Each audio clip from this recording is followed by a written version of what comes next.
Nama saya Diana Rinulhak, mahasiswi Universitas Bosua, jurusan Psikologi. Di sini saya akan menjelaskan mengenai sarana ilmiah bahasa dan matematika. Jadi sarana ilmiah atau bahasa memegang peranan penting dalam satu hal yang lazim dalam hidup dan kehidupan manusia. Kelaziman tersebut membuat manusia jarang memperhatikan bahasa dan menganggapnya sebagai suatu hal yang biasa, seperti bernafas dan berjalan. Padahal bahasa mempunyai pengaruh-pengaruh yang luar biasa dan termasuk yang membedakan manusia dari ciptaan lainnya. Hal ini senada dengan apa yang diutarakan oleh Ernest Cassirer, bagaimana yang telah dikutip oleh Jujun bahwa keunikan manusia bukanlah terletak pada kemampuan berpikirnya, melainkan terletak pada kemampuannya berbahasa. Oleh karena itu, Ernest menyebut manusia sebagai animal symbolicum, yaitu makhluk yang mempergunakan simbol secara generik. Istilah ini mempunyai cakupan yang lebih luas dan istilah Homo sapiens, sebab dalam kegiatan berpikir manusia mempergunakan simbol. Bahasa sebagai sarana komunikasi antar manusia. Tanpa bahasa tiada komunikasi. Tanpa komunikasi, apakah manusia dapat bersosialisasi dan apakah manusia layak disebut dengan makhluk sosial? Sebagai sarana komunikasi, maka segala hal yang berkaitan dengan komunikasi tidak terlepas dari bahasa, seperti berpikir, sistematis, dan menggapai ilmu dan pengetahuan. Dengan kata lain, tanpa mempunyai kemampuan berbahasa, seorang tidak dapat melakukan kegiatan berpikir secara sistematis dan teratur. Dengan kemampuan kebahasaan akan terbentang luas cakrawala berpikir seseorang dan tiada batas dunia baginya. Hal ini sesuai dengan pernyataan Wittgenstein yang menyatakan bahasaku adalah batas duniaku. Melalui pernyataan ini, orang-orang yang berpikir Homo sapiens akan bertanya dalam diri, apa itu bahasa? Apa fungsinya? Bagaimana peran bahasa dalam berpikir ilmiah? Banyak ahli bahasa yang telah memberikan uraiannya tentang pengertian bahasa. Sudah jarang setiap ahli berbeda-beda cara menyampaikannya. Bloch and Tiger mengatakan bahwa a language is system or arbitrary vocal symbol by means of which social group operates. Bahasa adalah salah satu sistem simbol-simbol bunyi yang arbitrer yang digunakan oleh suatu kelompok sosial sebagai alat untuk berkomunikasi. Senada dengan definisi di atas, Joseph,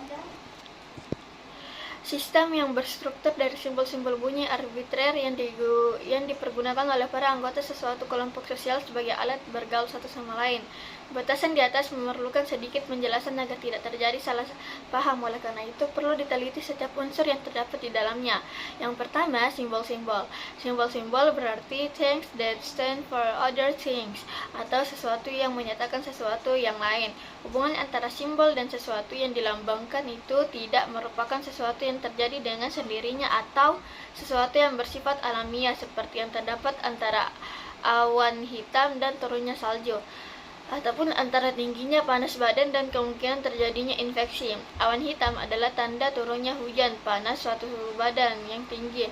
Pada suatu penyakit, simbol atau lambang memperoleh fungsi khususnya dari mufakat kelompok atau konvensi sosial dan tidak mempunyai efek apapun bagi setiap orang yang tidak mengenal konsensus atau konvensi tersebut. Jika dikatakan bahwa bahasa adalah suatu simbol, hal tersebut mengandung makna bahwa ucapan si pembicara dihubungkan secara simbolis dengan objek-objek ataupun kejadian dalam dunia praktis. Yang kedua yaitu simbol-simbol vokal. Simbol-simbol vokal yang membangun ujaran manusia adalah simbol-simbol vokal, yaitu bunyi-bunyi yang urutan simutannya bunyinya dihasilkan dari kerjasama berbagai organ atau alat tubuh dengan sistem pernapasan untuk memenuhi maksudnya. Bunyi-bunyi tersebut haruslah didengar oleh orang lain dan harus diartikulasi sedemikian rupa untuk memudahkan si pendengar untuk merasakannya secara jelas dan berbeda dari yang lainnya. Demikianlah pada dasarnya ujaran merupakan fenomena akustik. Dengan kata lain, tidak semua bunyi yang dihasilkan oleh organ-organ vokal manusia merupakan simbol-simbol bahasa. Lambang-lambang kebahasaan, bersin, batuk, dengkur, dan lain sebagainya tidak mengandung nilai simbolis. Semua tidak bermakna apa-apa di luar mereka sendiri. Hanya apabila bunyi tersebut mempunyai makna konvensional tersebut dalam suatu kelompok sosial tertentu. Misalnya, apabila batuk-batuk kucing diartikan lambang dari hormat atau keadaan yang memalukan, barulah diterima sebagai sejenis status tambahan dalam bahasa masyarakat tersebut. Yang ketiga yaitu simbol-simbol vokal arbitrer. Istilah arbitrer di sini bermakna makna suka dan tidak perlu ada hubungan yang valid secara filosofis antara ucapan lisan dan arti yang dikandungnya. Hal ini akan lebih jelas bagi orang yang mengetahui lebih dari satu bahasa. Misalnya untuk menyatakan jenis binatang yang disebut Equuscabalus, orang Inggris menyebutnya horse, orang Prancis cheval, orang Indonesia kuda, dan orang Arab hison. Semua kata ini sama tepatnya sama arbitrernya.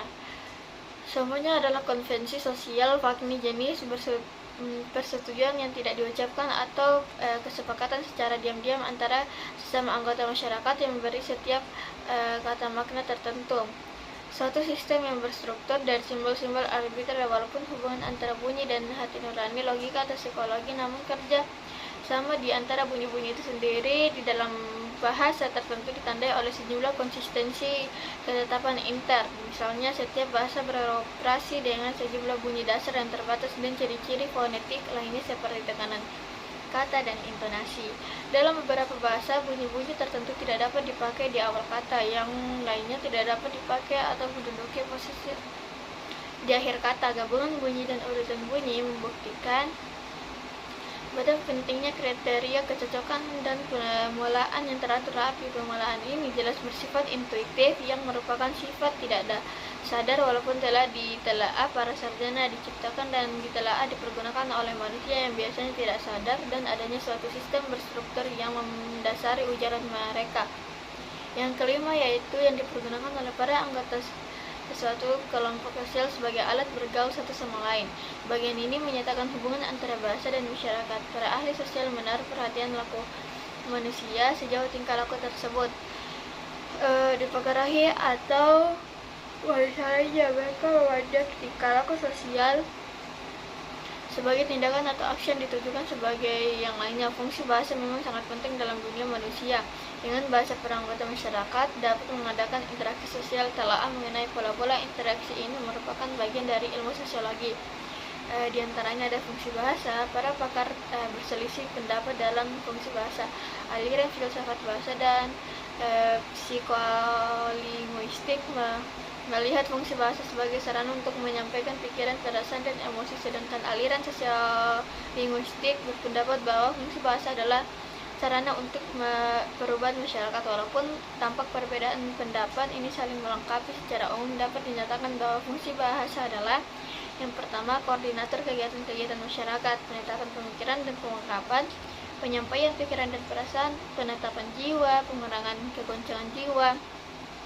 Menurut Halliday, sebagaimana yang dikutip oleh Taima, bahwa fungsi bahasa adalah sebagai berikut, yaitu fungsi instrumental, penggunaan bahasa untuk mencapai suatu hal yang bersifat materi seperti makan, minum, dan sebagainya. Yang kedua yaitu fungsi regulatoris, penggunaan bahasa untuk memerintah dan perbaikan tingkah laku. Yang ketiga yaitu fungsi interaksional, penggunaan bahasa untuk saling mencurahkan perasaan pemikiran antara seseorang dan orang lain. 4 yaitu fungsi personal, seseorang menggunakan bahasa untuk mencurahkan perasaan dan pikiran. Yang kelima yaitu fungsi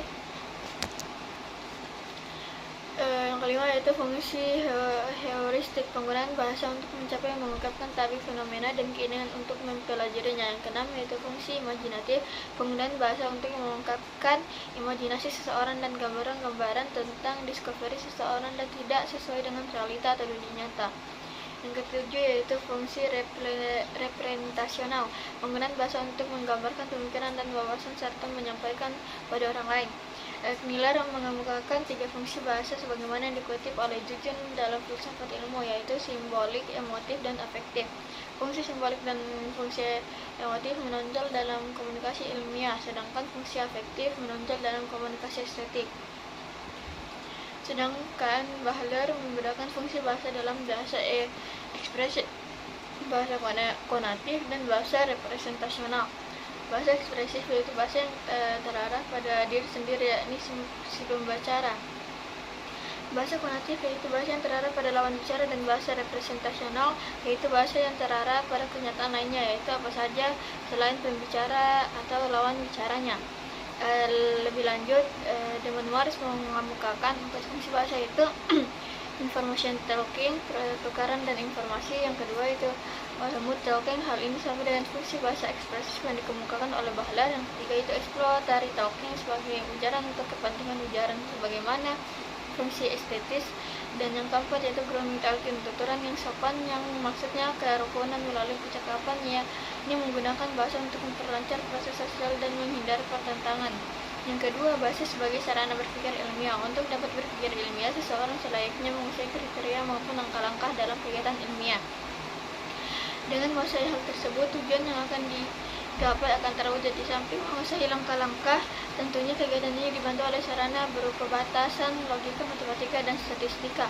Berbicara masalah sarana ilmiah, ada dua hal yang harus diperhatikan, yaitu yang pertama, sarana ilmiah itu merupakan ilmu, dan dalam pengertian bahwa ia merupakan kumpulan pengetahuan ilmu yang didapatkan berdasarkan jadi dengan demikian, jika hal tersebut dikaitkan dengan berpikir ilmiah, sarana ilmiah merupakan alat bagi cabang-cabang pengetahuan untuk mengembangkan materi pengetahuan berdasarkan metode ilmiah. Sarana berpikir juga ini mempunyai metode tersendiri yang berbeda dengan metode ilmiah dalam mendapatkan pengetahuan. Ini disebabkan sarana ini adalah alat bantu proses metode ilmiah dan bukan merupakan ilmu itu sendiri. Bahasa sebagai alat komunikasi verbal yang digunakan dalam proses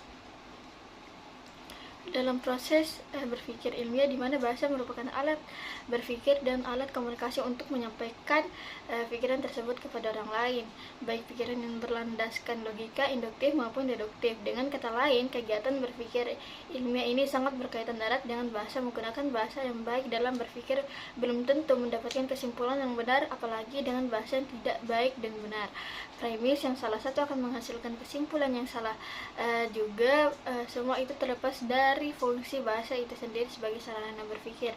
Ketika bahasa disifatkan dengan ilmiah, fungsinya untuk komunikasi disifatkan dengan ilmiah juga, yakni komunikasi ilmiah.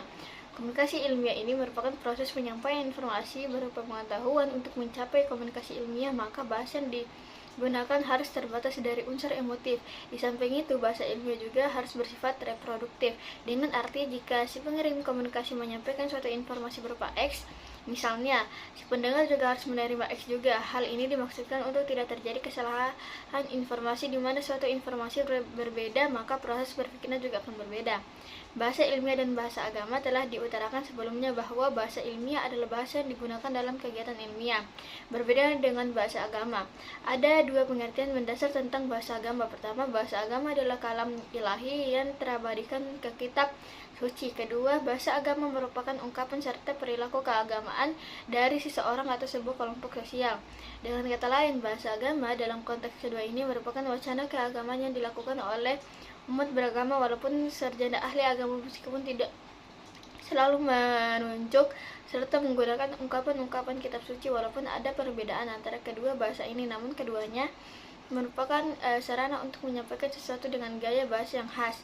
Bahasa ilmiah dalam tulisan-tulisan ilmiah, terutama sejarah, selalu dituntut secara deskriptif sehingga memungkinkan pembaca atau orang lain ikut menafsirkan dan mengembangkan lebih jauh. Sedangkan bahasa agama selain menggunakan gaya deskriptif juga menggunakan gaya preskriptif, yaitu di struktur makna yang dikandung selalu bersifat imperatif dan persuasif, di mana pengarang menghendaki si pembaca mengikuti pesan pengarang sebagaimana terformulisasikan dalam teks. Dengan kata lain, gaya bahasa ini cenderung memerintah gaya bahasa yang demikian kurang diperkenankan dalam bahasa ilmiah, yang tentu tidak mengembangkan pemikiran dan pengertian para pembaca. Jika demikian adanya, apakah bahasa agama yang bergaya demikian baik? Bahasa agama dengan pengertian pertama yang berasal dari Tuhan tidaklah selalu tidak baik, di mana dia maha bijak dan memilih ungkapan dengan tepat yang sesuai dengan ruang waktu objek yang dituju. Dalam bahasa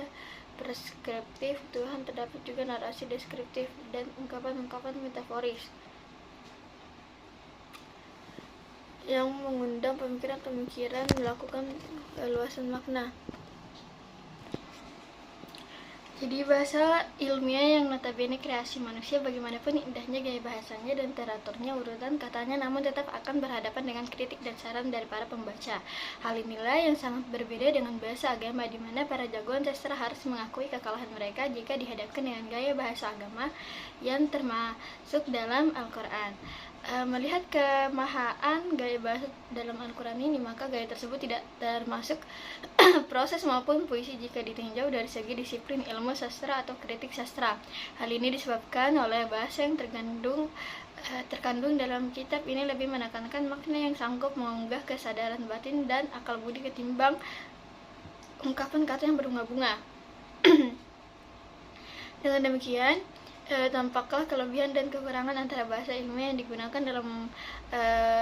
dalam ilmiah yang digunakan manusia dalam kegiatan ilmiahnya dengan bahasa agama yang dipesankan Tuhan kepada manusia untuk menyampaikannya. Di sisi lain juga bahasa dapat digunakan dalam bahasa agama baik dalam definisi pertama maupun kedua, tetapi bahasa agama tidak selalu dapat digunakan dalam bahasa ilmiah. Yang kedua atau bagian B yaitu matematika. Dalam abad ke-20 ini seluruh kehidupan manusia sudah mempergunakan matematika, baik matematika ini sangat sederhana, hanya untuk menghitungkan 1, 2, 3 maupun yang sampai sangat rumit, misalnya perhitungan antariksa. Demikian pula ilmu-ilmu pengetahuan semuanya sudah mempergunakan matematika, baik matematika sebagai pengembangan aljabar maupun statistik. Filosofi modern juga tidak akan tepat bila pengetahuan tentang matematika tidak mencukupi. Banyak sekali ilmu-ilmu sosial sudah mempergunakan matematika sebagai sosiometri, psikometri, ekonometri, dan seterusnya. Hampir dapat dikatakan bahwa fungsi matematika sama luasnya dengan fungsi bahasa yang berhubungan dengan pengetahuan ilmu dan pengetahuan berhubungan dengan perkembangan ilmu pengetahuan. Tentu saja tidak terlepas dari usaha para ilmuwan dalam mengembangkan, maka dalam hal ini akan dibahas tentang matematika sebagai salah satu sarana kegiatan ilmiah. Pembahasannya meliputi sarana berpikir ilmiah, matematika sebagai sarana bahasa, matematika sebagai sarana berpikir deduktif, dan matematika untuk ilmu alam dan ilmu sosial. Untuk melakukan kegiatan ilmiah secara lebih baik diperlukan sarana berpikir. Tersedianya sarana tersebut memungkinkan dilakukannya penelaah ilmiah secara teratur dan cermat. Penguasaan sarana berpikir ini merupakan suatu hal yang bersifat imperatif bagi seorang ilmuwan. Tanpa menguasai hal ini, maka kegiatan ilmiah yang baik dapat dilakukan. Sarana berpikir ini pada dasarnya merupakan alat yang membantu kegiatan ilmiah dalam berbagai langkah yang harus ditempuh pada langkah tertentu. Biasanya diperlukan sarana yang tertentu pula. Oleh karena itu, maka sebelum kita mempelajari sarana-sarana berpikir ilmiah, segimana kita menguasai langkah-langkah dalam kegiatan ilmiah tersebut. Dengan demikian,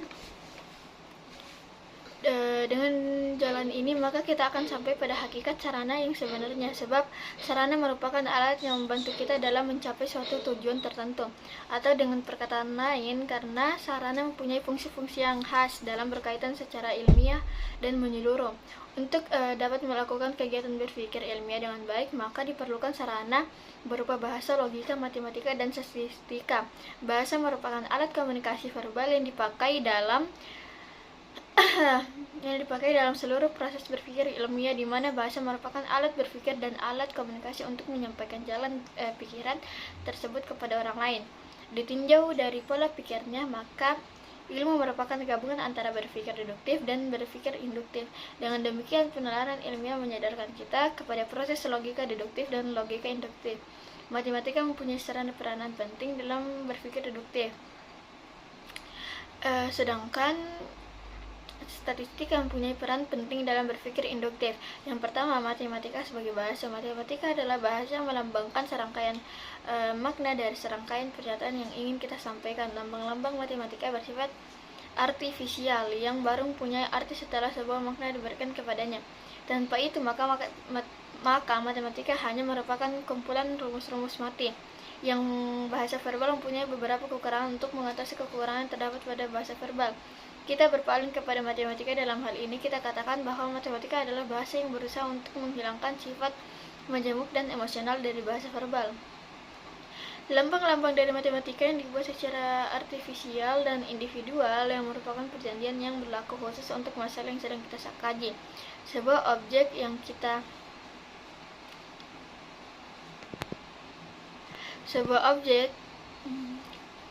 yang telah dapat kita lambangkan dengan apa saja sesuai dengan perjanjian kita. Umpamanya kita sedang mempelajari kecepatan jalan kaki seorang anak, maka objek kecepatan jalan kaki seorang anak tersebut dapat kita lambangkan dengan X. Dalam bahasa ini hanya mempunyai satu arti, yakni kecepatan jalan kaki seorang anak. Lambang matematika yang berlambang X ini kiranya mempunyai arti yang jelas, yakni kecepatan jalan kaki seorang anak. Yang di samping itu lambang X bersifat majemuk sebab X hanya melambangkan kecepatan jalan kaki seorang anak dan tidak mempunyai pengertian yang lain.